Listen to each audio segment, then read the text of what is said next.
You're a startup founder. You think your product is amazing and feel like more people should be buying. But the road is long and slow. It feels like you're stuck. There's always one thing I ask startup founders. Have you talked to your customers? They almost always say, heck yes, we talk to our customers all the time. But what I find is they're either selling or trying to improve their product. These are not customer-focused conversations. If we can get curious about our customers, then we can uncover critical insights that will help us build to the next round. I'm Anna Firmenov, and welcome to Building with Buyers, a show about startup growth where I'll explore how customers help startups build to the next round. All right, well, this is one of the episodes in a few where I put out a post on LinkedIn and I asked my followers, I asked folks, do you know of any companies that I should bring onto my show, Building with Buyers? And of course, your company, Melissa Rosenthal, your co-founder at Outlever. And sure enough, we got connected in that way. So LinkedIn has so many different avenues of usage, and this is one of the ways. So I'm so glad that I got connected to you, and I'm looking forward to chatting today. Yeah, me too. Thanks for having me. And yeah, I love LinkedIn. You never know who you're gonna be connected to or what's gonna happen. Feels like just so many stones you get to unturn. So Outlever helps companies become the number one news source in their industry. That is a very strong statement. I would love to ask you how do you do that? Yeah, I'm happy to share. So my background is both in digital media journalism and also then B2B SaaS. And I was very early at BuzzFeed. And then I went to go help start a company called Cheddar News. And at those two companies, it was very interesting. We're building credibility and authority as media publishers. And during that time, that was, the route to go in. Media was a big industry and it was getting bigger and it was growing. And it was very exciting. But really, you're just doing that to be able to sell advertising into companies to be able to that want to borrow your voice and your authority. And I always wondered to myself, why can't companies do this themselves? Why can't they create their own authority and their own credibility and publish content that's hyper relevant and timely and give amplification to voices that matter in their own industries? And yeah, so things have changed a lot. The media industry is struggling in a way that it never has been before. There's been just an insane amount of layoffs across bigger tech media industries, and just in the media industry at all has been kind of really it's been catastrophic. So that really does open up the door both for us to hire really great talent because there's a lot of amazing journalists that are out of work. AI has now entered the scene and it makes, we've built a tool that really does enable journalism at scale. And the credibility of also these publishers has kind of gone downhill. They've been trying to figure out ways to cut costs and also diversify their monetization, but it comes at a cost of their credibility and authority. And that really opens the door for companies to be able to do what I thought about many years ago, which is become these trade industry publications and become the news. So what we do is we build companies into news trade publications where we allow them to own the news of their industry, own the news that their ICPs care about, elevate executives and leaders and subject matter experts and academics in different industries across different subject matter to really build their own brand and build their own credibility through giving voices to others. So it's a lot of different things. It's thought leadership, it's brand, it's credibility, there's SEO benefits, it's demand gen, it's building real relationships. There's just a lot of really, really amazing things that come out of that when you turn companies into media companies and publishers. And that's effectively what we do at scale. And you do it at scale because you're using AI. Is that kind of how? I wouldn't say that. Everything that there is a part of AI for sure. But what we've really believed is that AI should be used to enhance and make people more efficient, especially within journalism. Our content needs to be the highest quality journalism you can imagine. When people are being interviewed and you're interviewing C-suite executives, CISOs, CEOs, CTOs at major Fortune 100, 500 companies, it has to be good. Can't be AI. So this is heavily human touch where we have built a tool that effectively productizes journalism and allows our team to be much faster and more efficient and just amplifies their ability to publish more and write more great stories.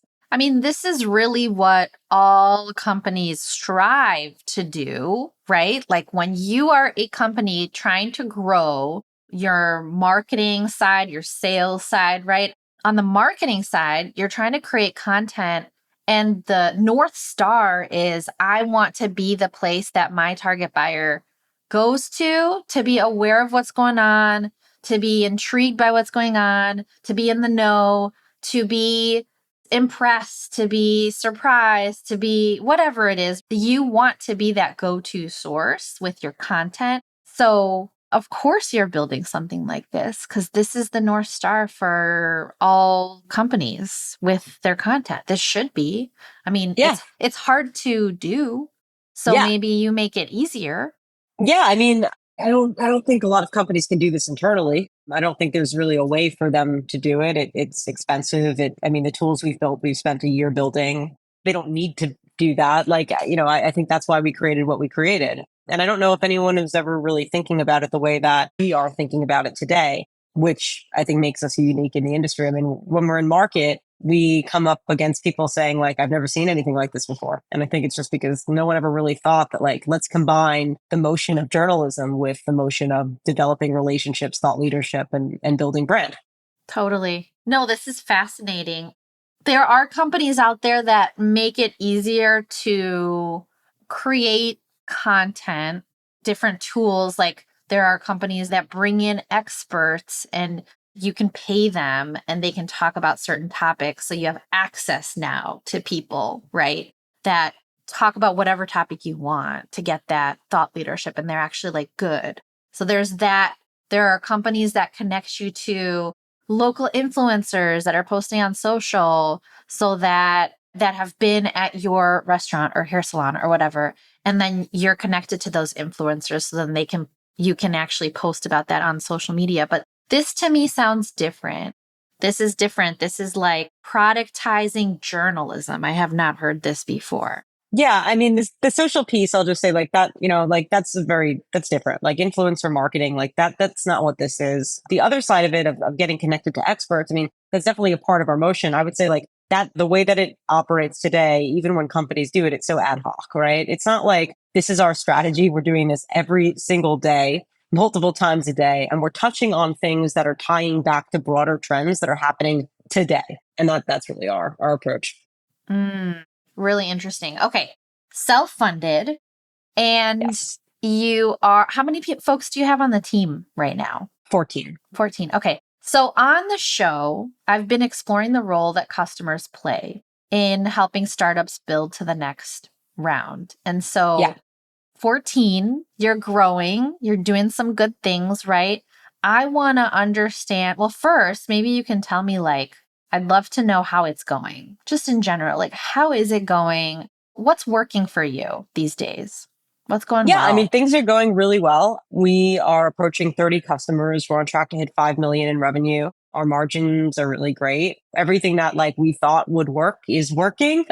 Our ability to talk to amazing executives across every single industry, every single company, our ability to have really amazing SEO wins, because I think we're on the right side of history with what Google is favoring and prioritizing. Our ability to create relationships, everything we theorized, I think, is really working well. Our customers have been fantastic. I think they're very bought in.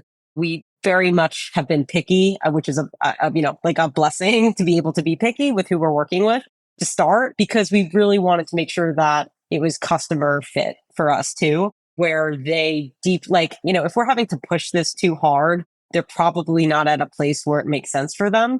A lot of our customers that we talk to, like, this is a no brainer. Like, we sign within a week. Procurement sometimes takes longer, but we sign within a week. And the reason is because it's second nature to everything that they've been thinking about already. So yeah, customers have been really integral in shaping the way that we think about things, even like getting started, where we go next, what we build, what we prioritize from product and features, where we need to be. Yeah, I mean, it's going very well. Things are hard, things break. You have to scale, you have to build product, everything is prioritized. You don't want to over hire or under hire, and there's things and challenges. We're working 100-hour weeks. So definitely the startup grind for sure. But we have big aspirations, and we want to build something really, really great and big. You sign within 1 week. So your sales cycle is 1 week, like basically from For some customers. Some it takes a little bit longer. Our sales cycle on average, I would say, is 30 days. But some, like, I mean, we've gotten signatures within 48, 72 hours. So kind of just depends. Obviously, like Fortune 500s are signing in 2 days. Right. Sometimes they take a little longer, but Just a little longer. yeah, 30-day sales cycle is pretty good for us. That's really good. And your ARR, and it sounds like it's being picky for who you partner with, like your customers. That's a good place to be in. I was going to ask you what's hard. Like, how's it going? What's great? But what's hard? And you mentioned like everything is a priority. You're working 100-hour weeks, right? Yeah. Which is kind of how it goes. Yeah, it is how it goes. I mean, I'm not shocked. I mean, I've also done this before at other companies. I've been at the ground floor at startups for my entire career. So this isn't shocking by any means. I would say, like, some of the harder things are certain industries with customers that we're working with. It's harder to scale outreach. It's harder to systematize motions. People are harder to reach. There's different methods of having to reach them, running into some old school journalistic challenges as you build something new and have to break down walls. I would say that's certainly one piece of it. There are older industries out there that are, a little bit more tepid rather, with like kind of how they operate. So I mean, it's just kind of normal things. Like, mostly our own systems are very complex with the nature of what we're doing and how we have to triangulate certain pieces of our product across like each other. And yeah, I mean, it's a complex product. It's like an insanely complex product. So I would just say that yeah, we're figuring out how to scale it. I mean, obviously, like 30 customers is amazing, but we want to get to hundreds. That's awesome. All right. I want to ask you about BuzzFeed if I can. Like, what's it like working at BuzzFeed? What were you doing there? Yeah, it was amazing. I was running global creative, so I had a team of 150 people globally, building brand, building creative, running the advertising services division. It was amazing. I mean, it was like at the heyday of digital media and publishing, and everything was at our fingertips. And I was employee number 10 or 9.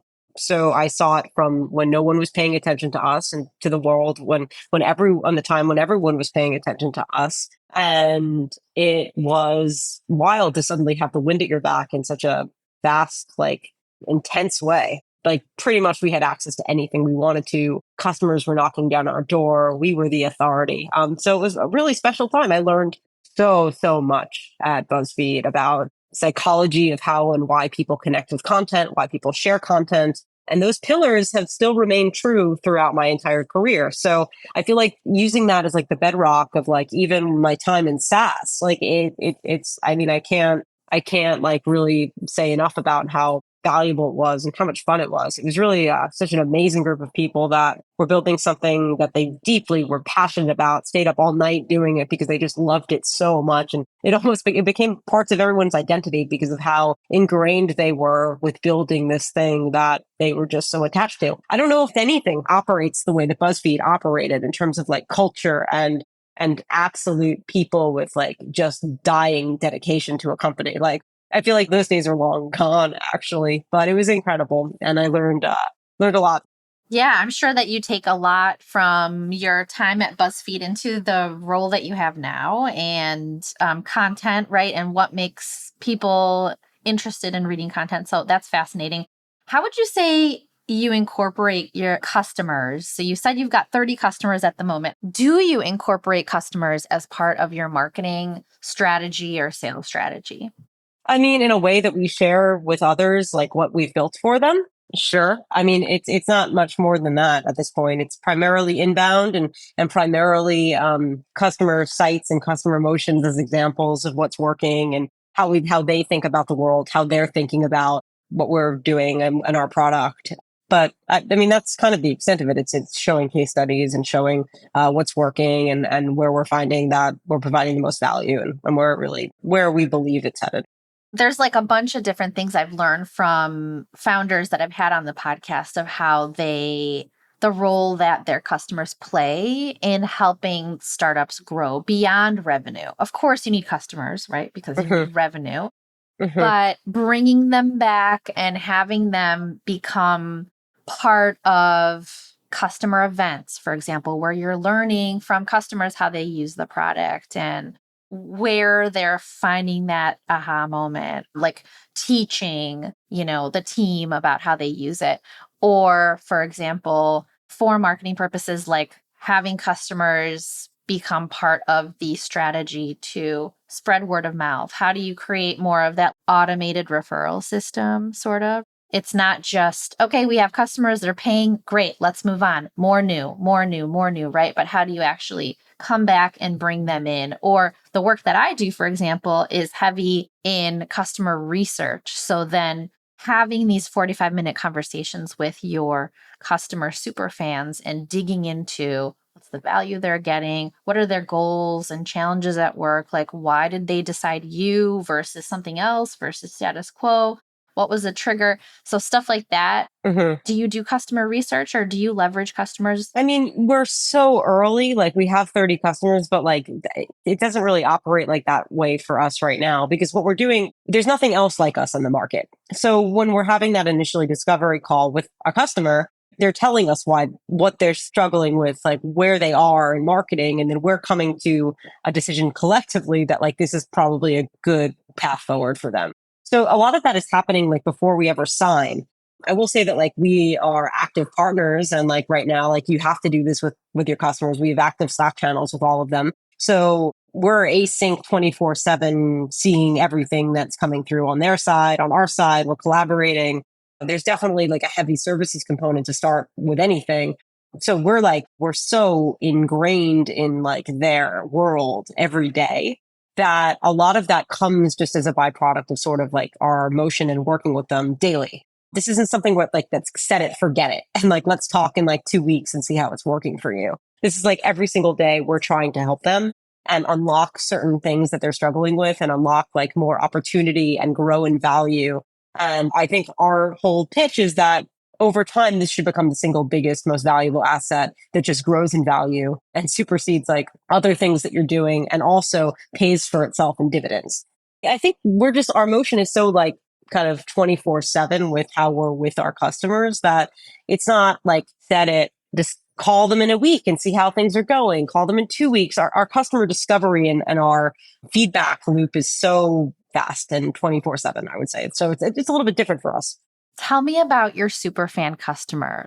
I want to get an image of who is this person, what's on their mind, what are their challenges, what are their goals, what are they frustrated by, what are they Yeah. scared of? Paint a picture for me of this person. Yeah, I mean, I think that it's tough out there for marketers today. I think there's more pressure than ever to differentiate, to be lean, to have a small and concise team and not increase headcount, to do things that are groundbreaking that can differentiate them, to incorporate thought leadership, to be ahead on SEO, to really think about how to future proof and start capturing demand of people that are high tier caliber potential customers, but years in advance of them ever purchasing, and for them to build brand. And how do you do that when your budgets are being cut and you don't have a team to be able to execute on that? And I think that there's just a lot of like loss and sort of like where they go from here. Like that's what we hear a lot. Like, what would you do? Like where, like, there's only so many channels. And I think there's been tools that have been created that are AI tools and things that make people more efficient and take off the grunt work of like the daily tasks and summarize things for you. But they don't open up new channels. And I think like this is a new channel for all intents and purposes. Like this is a brand new way of operating a channel. And I think that there haven't been many new channels. And all of the channels that currently exist have become even more saturated. And with the advent and creation of like all of these new AI tools and features, it's been even more further commoditized. So I think they're struggling with the fact that they are responsible and gold on all these things. They have to do this with leaner teams. They have to find net new ways of reaching people through where there's just a finite amount of ways to even do that. And they are excited about the future and they want something new and they want to be able, and they believe in a lot of the elements and things and pieces of our motion. So marketers are your customers. Is there anything you found related to, like, you said that you're picky with when it comes to customer partners, like what are you picky about? Who are you not for when it comes, because I'm a marketer and I know Yeah. tons of marketers at different companies, but how do you know that you found the right person? I don't think it's about the right. I mean, if the person isn't bought in or leaned in, like we're not going to give you a forcing function. It's you're ready to do this or you're not. Like I don't want to oversell. So that's one piece. Like if we have to convince someone that this is like the way that what they should be doing, I actually don't think we're for them. And that's fine because I think there's plenty of people that just kind of understand this and think it's really smart off the bat. The other piece I'll say is, like seed stage companies, like there's a few that are so leaned into this that they're like foregoing other ways of marketing even to start. And they're like, you know what, we're going to take 100% of our bet on this. That's fine because I think the buy-in and the conviction is so high that we're okay with that. But if it's a seed company where, they're like, well, how many meetings are we going to book the first 3 weeks of working with you? And I'm like, all right, this is not for us. You're thinking about this way too short term.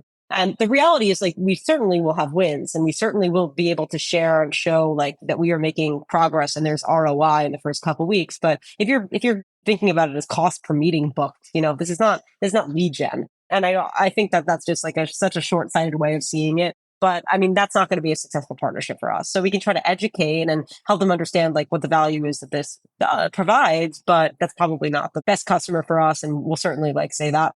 Yeah, you're more interested in those marketers that really want to tie the content piece to the revenue. Yeah, 100%. Like we want to prove that there is value in working together. And that's the more important piece, not that you can lead gen, right? Because lead gen could stop and then it's not going to actually lead to revenue. This will take you all the way through the sales funnel. Cool. Exactly. How do you use, if you do, Outlever at Outlever? Do you use Outlever at Outlever? And if not, I'm curious why not. I mean, we're building these for our customers. Like that's our priority. It doesn't really make sense for us to host our own trade publications because at this point, like we need to put all of our eggs in building it for our customers' baskets. If we ever decide to be able to, that we want to do that, and there's other ways and other avenues that we see, great. But like our goal is to build unique properties for our customers. If we were doing it ourselves, the goal would be to run advertising against it, which is definitely not something that we want to be focused on right now, at least. So, I mean, there's a pretty good reason why we don't do it because the real value here is the value we provide to customers and not using it internally. But wouldn't you want to become the number one news source and like the number one source that your customers go to because you've got the amazing content? Or am I just not understanding like why this wouldn't be a good fit for you guys? Because I could see how this. Well, we're across like 20 different industries. So are we going to build trade publications for 20 different industries that we're then trying to compete with our customers on? Like effectively, we'd almost be cannibalizing our customers' motion if we did that. That totally makes sense. Where are you placing big bets in 2025 when you're thinking about your go-to-market strategy? In making our customers happy and referrals and our motion as a form of marketing ourselves when we're talking to people and they're very interested and they're really happy being interviewed and they're curious about it for their own companies and organizations. If we're doing what we do well and we're operating and scaling and providing value for our customers, it becomes our own marketing strategy. So our marketing strategy is built into our product, which is incredible if it works. So that's where we're placing 100% of our bets. It's doing everything that we do at the best in the highest quality, highest caliber, delivery, customer service, everything. And you grow from there. That's really our bet. But what's like been working well for you in terms of growth, like actual getting customers as you have 30 now? Like what have you found to be working well? What channels, what strategy, anything that you've noticed? I mean, we're not spending money on marketing. So it's effectively two things. It's one, it's founder-led growth. So people coming in through my own LinkedIn and through my thought leadership. So thought leadership works. Believer in it. That's why we're doing it for our customers. That's marketing, by the way. It's just that it's you, right? Like that's what it is. Founder-led growth is marketing. Sure. Just not like we're not doing any paid, right? So it's fully inbound through both my own channel, my founder-led growth channel, which is my LinkedIn, and then through our motion, through the fact that we are doing interviews with people that are potential ICP ourselves, and they are interested enough because they are like, oh, I'm curious, what actually is your revenue model? Like you're doing all these really great interviews. I just had a great experience with you. You're doing this for someone else that I just was published on. How could you do it for us? Oh, that's so interesting. The interviews, though, you're doing it for your customers, right? As part of the product that you're building. But then you actually talk to people that are intrigued by what you're building and then they become, Yeah, we never sell ourselves. Like there's never a point in time where one of our journalists is selling what we're doing. That's not a part of this at all. And I wanted to make that very clear. But there's intrigue. I mean, when someone is being interviewed for something that they've never heard of before, the smart people are going to ask a couple questions. Fascinating. Okay, I love it.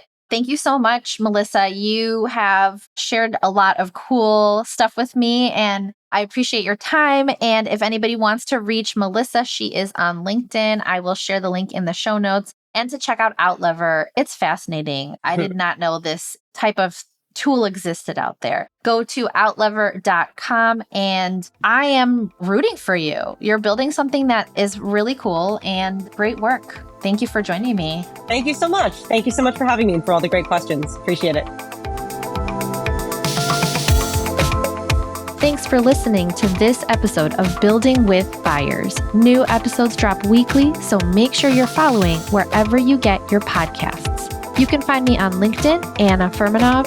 Visit my website to learn more about how to turn customer insights into positioning and messaging your buyers will understand, furmanovmarketing.com. And don't forget to leave a review if you're loving the show.